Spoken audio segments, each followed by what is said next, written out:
നമ്മുടെ സുപ്രീം കോടതി ചീഫ് ജസ്റ്റിസിന്റെ ചടങ്ങിൽ മഹാരാഷ്ട്ര സർക്കാരിന്റെ ഭാഗത്തു നിന്നും ആരും തന്നെ പങ്കെടുത്തിരുന്നില്ല. കാരണം എന്താണെന്നറിയണ്ടേ?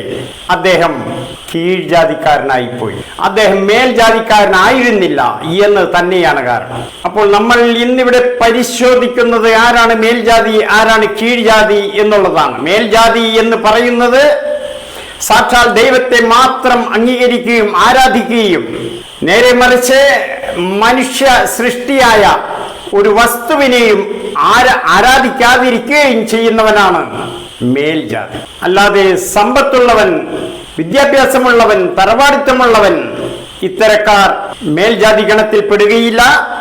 അദൃശ്യനായ ദൈവത്തിൽ വിശ്വസിക്കുകയും ആ ദൈവത്തെ ആരാധിക്കുകയും അംഗീകരിക്കുകയും ചെയ്യുന്നവനാണ് മേൽജാതി.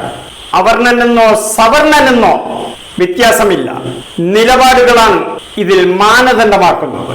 മനുഷ്യ സൃഷ്ടികളായ ദൈവങ്ങളുടെ മുന്നിൽ തലകുനിക്കുന്നവൻ അവൻ ആരായിരുന്നാലും തന്നെ അവൻ കീഴ്ജാതിയിൽ തന്നെ പെടും. ലോകമിത്ര പുരോഗമിച്ചിട്ടും നമ്മുടെ ഇന്ത്യയിൽ ഇത്തരം ദുഷ്ടചിന്തകൾ വെച്ചുകൊണ്ടിരിക്കുന്ന വർഗം ഉന്നതങ്ങളിലും ഉണ്ട് എന്നുള്ളതാണ് ഇതിൽ നിന്നും വ്യക്തമാകുന്നു.